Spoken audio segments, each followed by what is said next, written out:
part, that is gravitation. In that gravitation, we discuss the most important article, that is nothing but the acceleration due to gravity.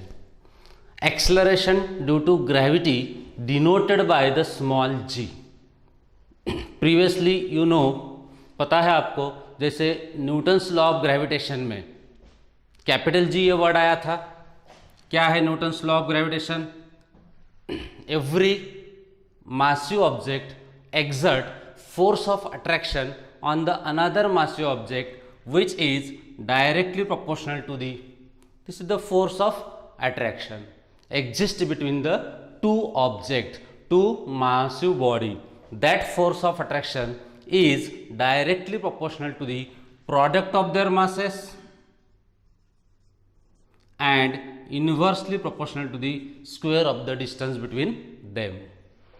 Let us two object having mass m1 and m2. पहले का मास m1 है, दूसरे का मास m2 है. इन दो body के बीच में, इन दो ऑब्जेक्ट के बीच में डिस्टेंस अगर r कंसिडर किया जाता है तो यहाँ पे न्यूटन्स लॉ ऑफ ग्रेविटेशन क्या बनेगा? F means force of attraction in between the two body, in between the two object.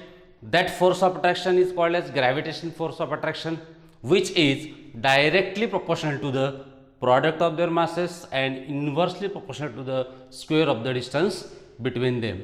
ये इसके पहले के लेक्चर में देख चुके हैं. तो जब कभी पता है अपने को प्रोपोर्शनलिटी साइन के जगह कहीं पे अगर आपको इक्वल टू साइन लेना है तो उसके जगह क्या लेना पड़ेगा आपको? Proportionality constant.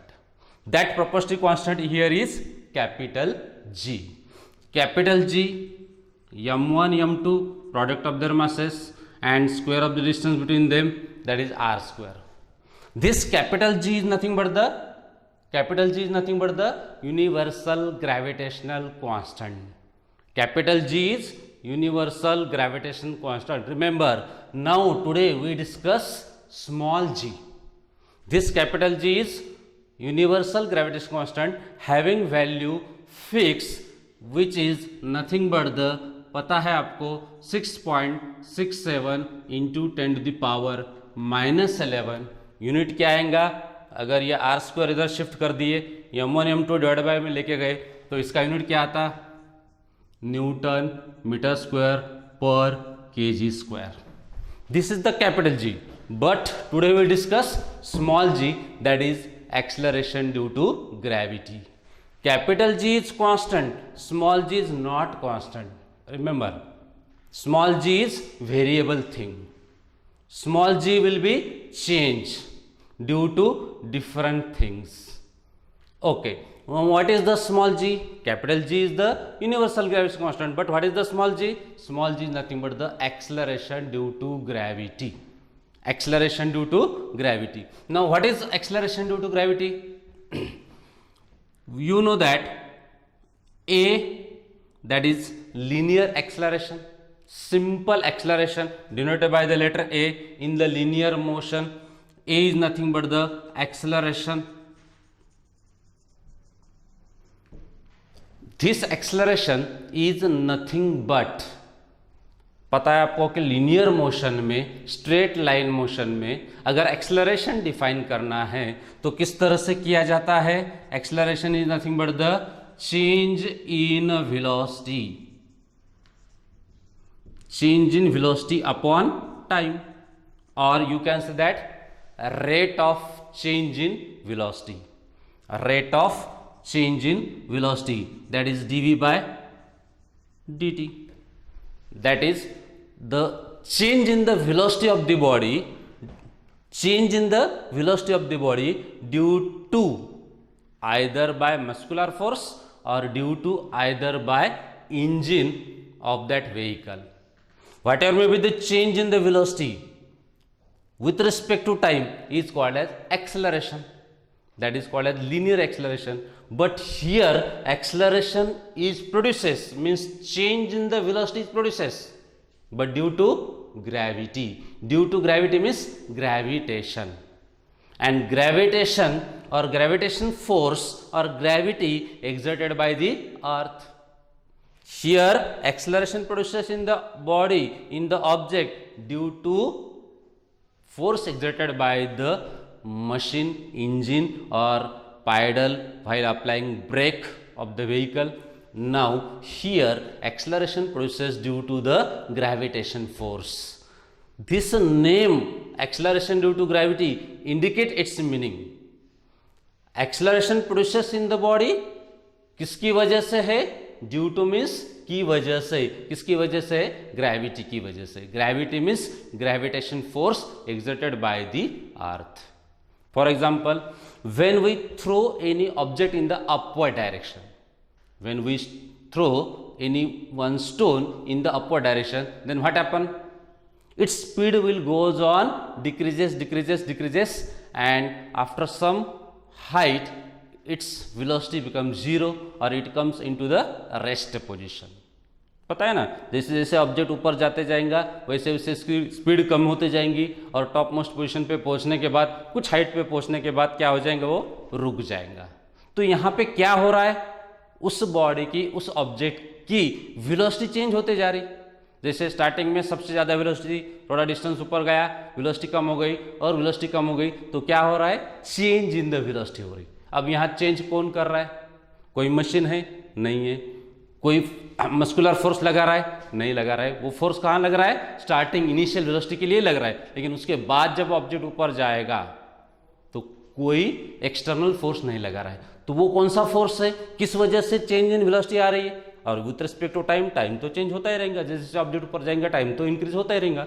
तो ये जो भी चेंज इन वेलोसिटी हो रही है विथ रिस्पेक्ट टू टाइम, ये जो चेंज इन वेलोसिटी क्या प्रोड्यूस करती है? एक्सेलरेशन. जैसे जैसे ऑब्जेक्ट ऊपर जाएगा वैसे वैसे वेलोसिटी डिक्रीज हो रही, डिक्रीज होना या इंक्रीज होना, change in velocity.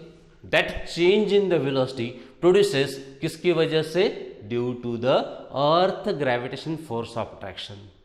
While object moves in the upward direction, earth, from the center of the earth, exert force of gravitation in the downward direction. Due to that gravitation force in the vertically downward direction, the speed of the object goes on, decreases and reach up to the height, particular height, it becomes rest position. That change in the velocity produces the acceleration, and that acceleration produces due to the gravity, means gravitation force. तो आपको क्या clear हुआ अभी तक कि acceleration due to gravity यानी क्या और सिंपल एक्सेलरेशन यानी क्या? सिंपल एक्सेलरेशन ये किसी एक्सटर्नल मशीन के या मस्कुलर फोर्स की वजह से प्रोड्यूस होता है. तो यहाँ जो भी स्मॉल जी है एक्सेलरेशन ड्यू टू ग्रेविटी है, यहाँ पे प्रोड्यूस होने वाला एक्सेलरेशन जो है वो किसकी वजह से प्रोड्यूस हो रहा है? ग्रेविटेशन फोर्स की वजह से. ग्रेविटेशन फोर्स किसका है? अर्थ का. This is the acceleration due to gravity. Okay, अब ये ग्रेविटी यानी क्या? Gravitation force. Gravitation force exerted by the earth on every object which is on the earth surface or contact with the earth surface or surrounding the earth surface.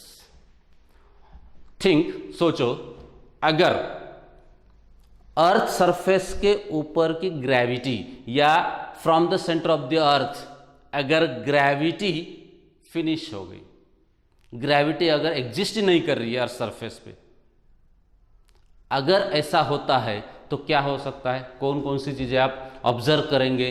Just think, imagine.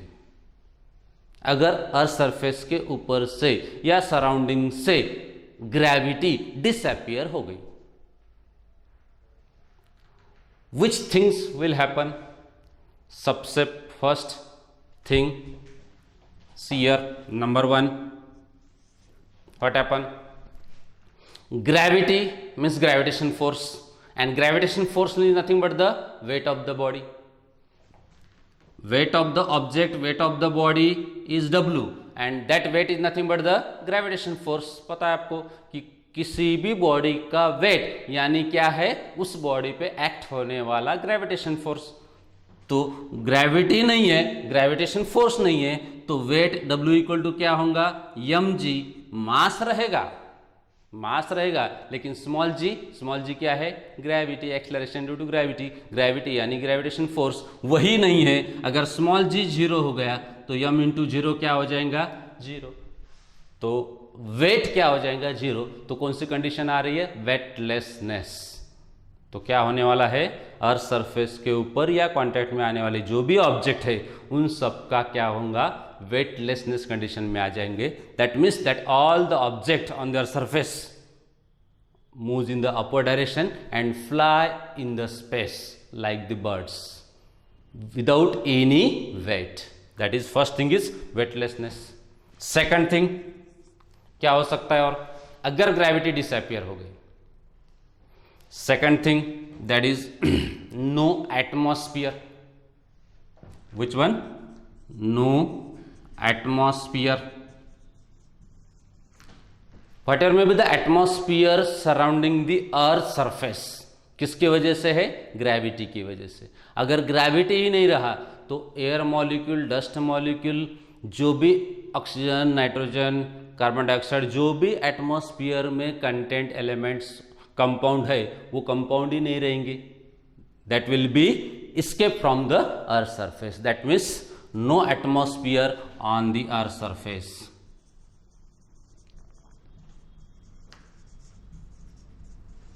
Okay.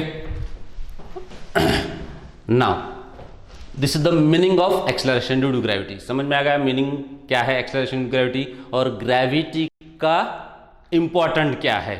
अगर gravity नहीं है, gravitation force ही नहीं है, तो सब body weightlessness condition में आ जाएंगे। एटमॉस्फेयर नहीं रहेगा तो ऑक्सीजन नहीं रहेगा, या कोई भी मूवमेंट नहीं हो सकती, लिविंग थिंग नहीं रह सकते। तो ग्रेविटी इंपॉर्टेंट है। ओके, नाउ फॉर्मूला क्या है, अब इसका रिलेशन कैसा है एक्सेलरेशन ड्यू टू ग्रेविटी का, तो ये आपको नोट डाउन करना है, कर लीजिए। रब कर देता हूं मैं, यहां तक कुछ डाउट है। Now what is the formula of the acceleration due to gravity? Now suppose this is our earth, center of the earth is O, mass of the earth is capital M, radius of the earth, radius of the earth is capital R. Now imagine that any one object is situated above the earth surface. कोई एक दूसरा object है छोटा सा, ये एक object हो गया अर्थ, दूसरा एक अनदर एक कोई ऑब्जेक्ट है जिसका मास है स्मॉल m, जैसे अर्थ का मास है कैपिटल M, तो अनदर जो ऑब्जेक्ट है उस ऑब्जेक्ट का मास क्या है, स्मॉल m। कहाँ पे सिचुएटेड है, above the earth surface. Centre of the earth is O। ये दो ऑब्जेक्ट के बीच में, this is the small object, this is the large earth another object, इन दो ऑब्जेक्ट के बीच में, in between the two object, what is the distance, suppose that distance is considered as small r. What is small r? Small r is the distance between the two object. यहाँ पे दो object कौन है, एक अर्थ है और एक small object कौन है, स्मॉल m मास का, कहाँ पे सिचुएटेड है, अबव द अर्थ सरफेस, और उन दोनों ऑब्जेक्ट के बीच में डिस्टेंस कितना है, स्मॉल r। यहाँ तक क्लियर है। अब देखो अपने को क्या निकालना है, कहाँ पे जा रहे हैं अभी, फार्मूला किसका, एक्सेलरेशन ड्यू टू ग्रेविटी का। अब यहाँ पे आप न्यूटन्स लॉ ऑफ ग्रेविटेशन लगा सकते हैं। न्यूटन्स लॉ ऑफ ग्रेविटेशन अभी बताया था मैंने। What is the Newton's law of gravitation? The force of attraction exist in between the two object. दो ऑब्जेक्ट यहाँ पे कौन है, अर्थ और another object having mass small m। तो the force of attraction exist in between the two object, that force is directly proportional to the product of their masses. Masses कौन है यहाँ पे, सॉरी, मास कौन है दो ऑब्जेक्ट के, एक है अर्थ जिसका मास है कैपिटल M, अनदर ऑब्जेक्ट कौन है, ये वाला जिसका मास कौन है, स्मॉल m, डिवाइडेड बाय, इन दोनों के बीच में डिस्टेंस क्या है, inversely proportional to the square of the distance. तो square of the distance means r का स्क्वायर।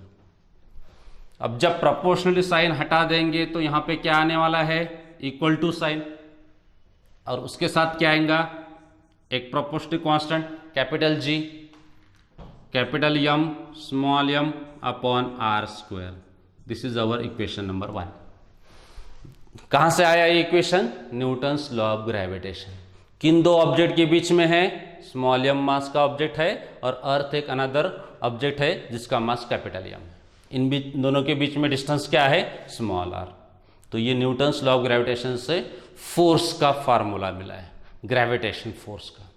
अब और एक बात पता है आपको, कोई भी ऑब्जेक्ट अगर अर्थ के सराउंडिंग में है या अर्थ के कांटेक्ट में है या अर्थ के ग्रेविटेशन फील्ड में है, तो उसके ऊपर एक्ट होने वाला फोर्स, इस बॉडी के ऊपर, इस ऑब्जेक्ट के ऊपर एक्ट होने वाला फोर्स, इसी को क्या कहा जाता है, इट्स वेट। और पता है weight is nothing but the gravitation force acting on the body. Weight क्या है, gravitation force acting on the body. तो आप लिख सकते हैं कि force is nothing but the weight. कौन सा force, gravitation force. Gravitation force acting on the body is nothing but the weight of the body, and that weight of the body is equal to mg। लिख सकते हैं। देखो फिर से, यहां first equation कहां से आया है, न्यूटन्स लॉ ऑफ ग्रेविटेशन से। न्यूटन्स लॉ ऑफ ग्रेविटेशन से क्या फोर्स का फॉर्मूला मिला है, F equal to capital G capital M small m upon are square. अब यहां पे क्या लिया है मैंने, वेट के डेफिनेशन से लिया है। वेट के डेफिनेशन क्या है, the gravitation force acting on the body is nothing but the weight, and F is nothing but the W, that is gravitation force is nothing but the weight of the body. और weight का formula क्या है, W equal to mg। तो ये equation number 2। अब ये दोनों ही equation को अगर ऑब्जर्व करेंगे तो दोनों ही इक्वेशन किसके हैं, ग्रेविटेशन फोर्स के। ये ही न्यूटन्स लॉ से आया है ग्रेविटेशन फोर्स, और ये आया है वेट के डेफिनेशन से ग्रेविटेशन फोर्स। तो दोनों इक्वेशन को क्या कर सकते हैं आप, इक्वेट कर सकते हैं। तो इक्वेट करेंगे,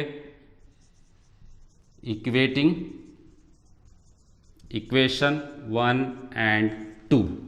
तो अपने वो फार्मूला किसका निकालना है, एक्सेलरेशन ड्यू टू ग्रेविटी। तो mg पहले ले लो, mg इक्वल टू क्या आएगा, capital G capital M small m upon are square. तो यहां स्मॉल m क्या है, mass of the object, mass of the body. Capital M क्या है, मास ऑफ द अर्थ। यहां small m mass of the object. तो ये small m cancel हो जाएंगे। तो किसका रिलेशन रहेगा, small g equal to capital G capital M upon are square. This is our formula और relation for the acceleration due to gravity. Small g क्या आया formula, small g equal to capital G capital M upon are square. Now small g is nothing but the acceleration due to gravity. Capital G is universal gravitation constant. Capital M is mass of the earth. Small r is distance between the two objects. Small g is directly proportional to the capital G and capital M. Small g is inversely proportional to the small r square, means inversely proportional to the square of the distance. Now this small g, if you observe this formula, अगर इस फॉर्मूले को आप देखेंगे तो इस फॉर्मूले में स्मॉल g डिसअपियर हो गया। सॉरी, स्मॉल g के फॉर्मूले में स्मॉल m डिसअपियर हो गया। स्मॉल m नहीं है, स्मॉल m यानी कौन, मास ऑफ द ऑब्जेक्ट। तो small g means acceleration due to gravity only depends upon the mass of the earth, only depends upon the mass of the earth, does not depends on the mass of the object, mass of the body. That means acceleration due to gravity is same for all the massive object which is contact with the earth surface. समझ में आ रहा है मैं क्या बता रहा हूं। Small g है, ये मास ऑफ द अर्थ पे डिपेंड है, डिस्टेंस पे डिपेंड है दो ऑब्जेक्ट के, लेकिन अर्थ के साथ जो अनदर ऑब्जेक्ट लिया था उस ऑब्जेक्ट के मास पे स्मॉल m पे डिपेंड नहीं है। अब स्मॉल m पे डिपेंड नहीं है तो अलग अलग मास के लिए एक्सेलरेशन ड्यू टू ग्रेविटी अलग अलग आने वाले है क्या? नहीं। मास ऑफ द ऑब्जेक्ट अगर अलग अलग है तो भी एक्सेलरेशन ड्यू टू ग्रेविटी उनके लिए सेम आने वाली है। कैसे? फॉर एग्जांपल देखो, अगर आप किसी टावर पे गए पर्टिकुलर हाइट पे 5 kilometre 10 kilometre for example above the earth surface किसी टावर पे 5 किलोमीटर हाइट पे चले गए और वहाँ से आपने क्या किया, दो object simultaneously eight a time दो ऑब्जेक्ट को ड्रॉप किया नीचे। एक हाथ में आपके, एक हैंड में आपके 1 kg किलोग्राम है, अनदर हाथ में आपके क्या है 10 kg है। ये हाथ में 1 kg है, ये हाथ में 10 kg है और at a time above the earth surface कुछ पर्टिकुलर हाइट से एट ए टाइम आप ड्रॉप कर रहे हो उनको। यहाँ से 1 kg नीचे जाएगा, यहाँ से 10 kg जाएगा साइमल्टेनियसली एट ए टाइम। तो अब आप सोचेंगे कि सबसे पहले कौन सा ऑब्जेक्ट नीचे जाने वाला है? Which object reach firstly on the surface? आप ऐसा सोच रहे कि सर 10 kg का मास ज़्यादा है वो जल्दी पहुंच जाएगा, 1 kg का मास कम है वो आराम से पीछे से जाएगा, बट इट इज़ रॉन्ग। क्यों? क्योंकि इस अब फॉर्मूले की तरफ देखो, ये स्मॉल g क्या बता रहा है? Only depends upon the mass of the earth and distance between the two object. ये दो तो उसके लिए कांस्टेंट है, ये दोनों ऑब्जेक्ट के लिए 1 kg और 10 kg दोनों के लिए अर्थ का मास सेम है। Capital G universal gravitation constant है, उसकी वैल्यू भी कांस्टेंट है। स्मॉल r यानी distance between the centre of the earth and object, ये भी डिस्टेंस दोनों के लिए सेम है। तो डिफरेंस किस में है? मास ऑफ द ऑब्जेक्ट में, मास ऑफ द बॉडी में। ये मास ऑफ द बॉडी चेंज हो रही क्या? यस हो रही, लेकिन इस मास ऑफ द बॉडी पे, मास ऑफ द ऑब्जेक्ट पे acceleration due to gravity depend है क्या? नहीं। That's why both the object 1 kg and 10 kg both the object reach simultaneously on the earth surface. हाँ, इसमें एक बात है, अगर एयर अपोजिशन, एयर का फ्रिक्शन अगर निग्लिजिबल है, निग्लिजिबल कंसिडर किया जाता तो दोनों ही ऑब्जेक्ट क्या होंगे? At a time earth surface पे पहुंचने वाले हैं। Because small g does not depends upon mass, small g does not depends on mass of object. Okay, ये क्लियर हुआ? तो small g acceleration due to gravity किस पे डिपेंड है? Only this two factor, that is mass of the earth, या जिस planet का आप ले रहे हो उस प्लैनेट का मास of the planet and distance between the two object. Okay, अगर मैं आपको ये बताऊं कि एक्सेलरेशन ड्यू टू ग्रेविटी की वैल्यू क्या होंगी अगर किसी प्लैनेट का मास या अपने प्रेजेंट अर्थ का ही मास डबल हो। क्या बोला मैंने? मास of the earth is double and distance between the object and earth, distance between the object and earth ये भी अगर डबल हो गया तो एक्सेलरेशन ड्यू टू ग्रेविटी क्या हो सकती है? एक्सेलरेशन ड्यू टू ग्रेविटी के वैल्यू में चेंज होगा क्या? यस, होगा चेंज, क्योंकि एक्सेलरेशन ड्यू टू ग्रेविटी किस पे डिपेंड है? Mass of the planet and square of the distance. तो क्या बताया मैंने? मास कितना हो रहा है? न्यू मास m डैश कितना हो रहा है?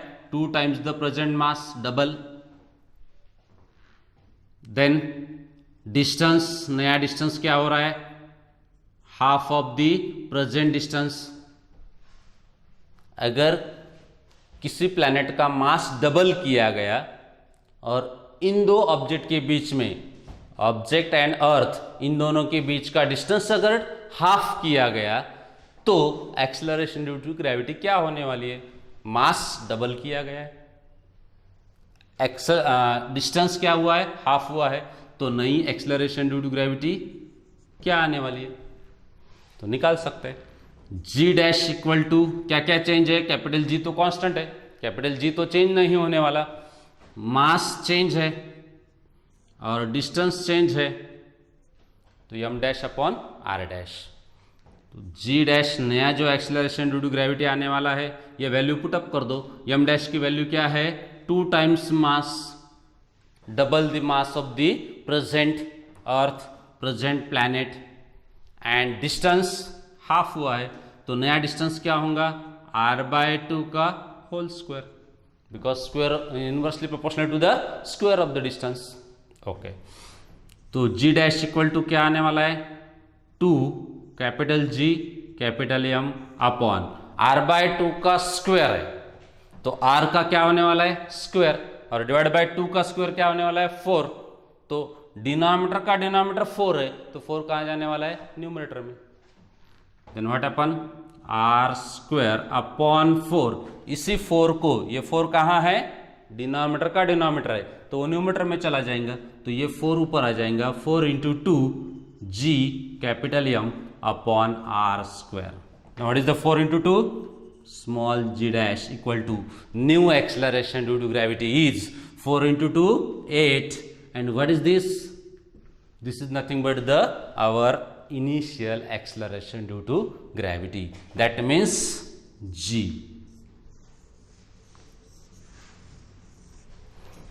This is the new acceleration due to gravity, when in which condition, when the mass of the planet or earth will be double and distance between the object and center of the planet or distance between the two objects is half, then new acceleration due to gravity is 8 times the original acceleration due to gravity.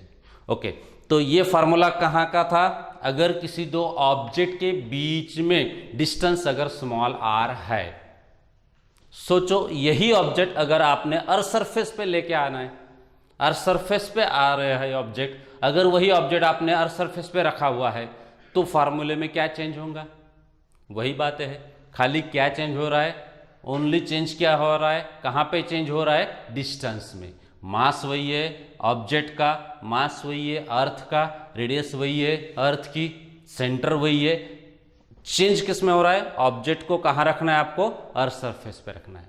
तो formula किस तरह से बनेगा, अब इसी diagram को मैं convert करूंगा, ऑब्जेक्ट कहाँ से कहाँ लाना है, आप अबोव द अर्थ सरफेस से कहाँ पे लेके आना है, ऑन द अर्थ सरफेस पे, तो ऑन द अर्थ सरफेस पे ऑब्जेक्ट का मास वही है स्मॉल m, तो डिस्टेंस बिटवीन द दो ऑब्जेक्ट कौन से है अभी, on the earth surface small m, और अनदर ऑब्जेक्ट कौन सा है अर्थ, ये सेंटर ऑफ द अर्थ, अब इन दोनों के बीच का डिस्टेंस क्या है दिस वन, अब इसको स्मॉल r बोलने के बजाय इंस्टेड ऑफ स्मॉल r क्या बोल सकते हैं आप, रेडियस ऑफ द अर्थ। तो अब distance between the two object क्या हो गया, capital R, radius of the earth, because object is situated on the earth surface, then the distance between these two objects is nothing but the distance from earth surface to the center of the earth, and that is nothing but the capital R।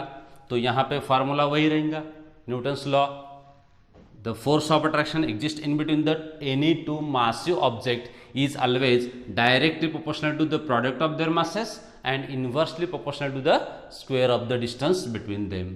Capital G proportionally sign की जगह, अब ये जो distance है, ये distance में क्या करना पड़ेगा आपको, चेंज, क्योंकि पहले डिस्टेंस ये था above the earth surface object था, अब वही ऑब्जेक्ट कहाँ पे आ गया, अर्थ सरफेस पे, तो डिस्टेंस कितना होने वाला है, कैपिटल R का स्क्वायर, रेडियस का स्क्वायर।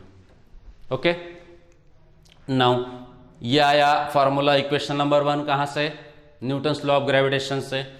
तो वेट के डेफिनेशन से फार्मूला क्या बन रहा है, W equal to mg, again weight is nothing but the gravitation force exist on the exert on the object, W equal to mg equation 2, दोनों इक्वेशन को इक्वेट किया, mg equal to G M m upon r square, इस r के जगह instead of this r क्या आने वाला है, कैपिटल R स्क्वायर, तो स्मॉल m कैंसिल हो गया, इस स्मॉल r के जगह क्या आने वाला है, कैपिटल R स्क्वायर। तो रिलेशन, नया जो रिलेशन आया है, ये रिलेशन क्या आने वाला है, gm अपॉन R स्क्वायर। अब ये फार्मूला कब यूज करना है, ये फार्मूला कब यूज करना है? This is the equation of relation of acceleration due to gravity when the distance between the two object is smaller. Whatever may be the distance, that distance may be small, that distance is very large as compared to radius of the earth. For example, sun and earth, moon and earth, that distance are very large compared to radius of the earth.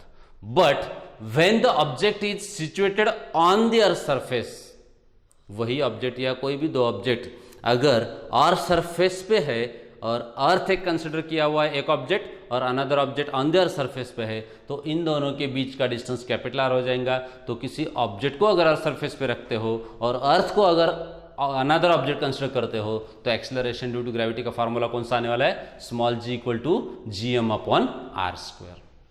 Okay, this is the relation और formula. Small g is GM upon are square when the object is on earth surface. Okay, तो अभी तक कौन कौन सी बातें clear हुई है कि एक्सेलरेशन ड्यू टू ग्रेविटी क्या है? जब ऑब्जेक्ट को एक्सटर्नल मशीन या मस्कुलर फोर्स लगाती है तो वहां पे जो एक्सेलरेशन प्रोड्यूस होता है उसको कहा जाता है सिंपल एक्सेलरेशन. बट अगर वही ऑब्जेक्ट किसी ग्रेविटेशन फोर्स की वजह से एक्सेलरेशन प्रोड्यूस कर रहा है तो उस एक्सेलरेशन को क्या कहा जाएगा? Acceleration due to gravity. Simple acceleration का सिंबल स्मॉल ए है लीनियर मोशन में, लेकिन एक्सेलरेशन ड्यू टू ग्रेविटी का सिंबल क्या है? Small g. उसके बाद फार्मूला देखा था. फार्मूला कहां से आया? न्यूटन्स लॉ ऑफ ग्रेविटेशन से इक्वेशन नंबर 1. इसके लिए अर्थ एक ऑब्जेक्ट कंसिडर किया गया है जिसका मास कैपिटल एम है. इनिशियल कंडीशन में हम ऑब्जेक्ट को कहाँ रखे थे? Above the earth surface. Above the earth surface रखे थे तो डिस्टेंस क्या हुआ था? Small r. अगर वही ऑब्जेक्ट अर्थ सरफेस पे आ रहा है तो डिस्टेंस क्या होगा? Capital R. तो न्यूटन्स लॉ ऑफ ग्रेविटेशन से फर्स्ट फार्मूला, वेट के डेफिनेशन से सेकंड फार्मूला, इन दो फार्मूले ग्रेविटेशन फोर्स की वजह से इक्वेट कर सकते. इनको इक्वेट करने के बाद क्या आने वाला है? Small g equal to GM upon are square अगर ऑब्जेक्ट अर्थ सरफेस पे है. तो यहां से क्या बातें क्लियर हुई कि स्मॉल जी किस पे डिपेंड है? Capital G capital M R square. Capital G तो यूनिवर्सल ग्रेविटेशन कांस्टेंट है, इसकी वैल्यू आपको पता है 6.67 इंटू 10⁻⁻11 न्यूटन मीटर स्क्वायर पर किलोग्राम स्क्वायर. कैपिटल एम और आर स्क्वायर ये दो फैक्टर है स्मॉल जी की वैल्यू चेंज करने वाले. कैपिटल एम क्या है? Mass of the planet. Capital R क्या है? Distance between the two object. अगर ऑब्जेक्ट सरफेस पे है तो डिस्टेंस कैपिटल आर, और ऑब्जेक्ट अगर अबोव द अर्थ सरफेस है तो डिस्टेंस क्या रहेगा? Small r. हाँ, एक बात और याद रखना है आपको कि small g does not depends on the mass of the object.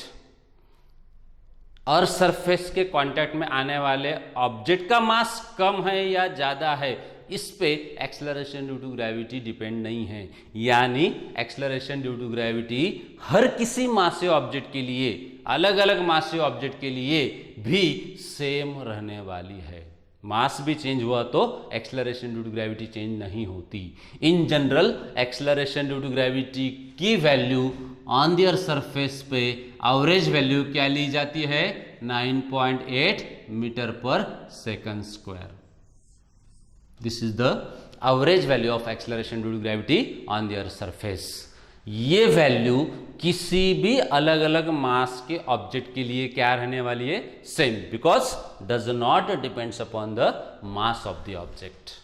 Okay, यहां से मैंने एक न्यूमेरिकल भी बताया था आपको कि अगर किसी ऑब्जेक्ट का मास डबल हो रहा है और डिस्टेंस अगर हाफ हो रहा है दो ऑब्जेक्ट के बीच में, तो नई एक्सेलरेशन ड्यू टू ग्रेविटी क्या आएंगी? तो इस तरह से आप सॉल्व कर सकते हैं. मास डबल है, डिस्टेंस हाफ है, तो नई एक्सेलरेशन ड्यू टू ग्रेविटी क्या आएंगी? या उस प्लैनेट पे एक्सेलरेशन ड्यू टू ग्रेविटी क्या रहेंगी जिसका मास डबल है और जिसकी रेडियस हाफ है? तो ये वैल्यू पुटअप कर दिए, इसको सॉल्व किया तो नई एक्सेलरेशन ड्यू टू ग्रेविटी क्या आ रही है? 8 टाइम्स आ रही है. तो ये पता है कि मास बढ़ने से एक्सेलरेशन ड्यू टू ग्रेविटी बढ़ेंगी और डिस्टेंस कम होने से भी एक्सेलरेशन ड्यू टू ग्रेविटी बढ़ने वाली है. ओके.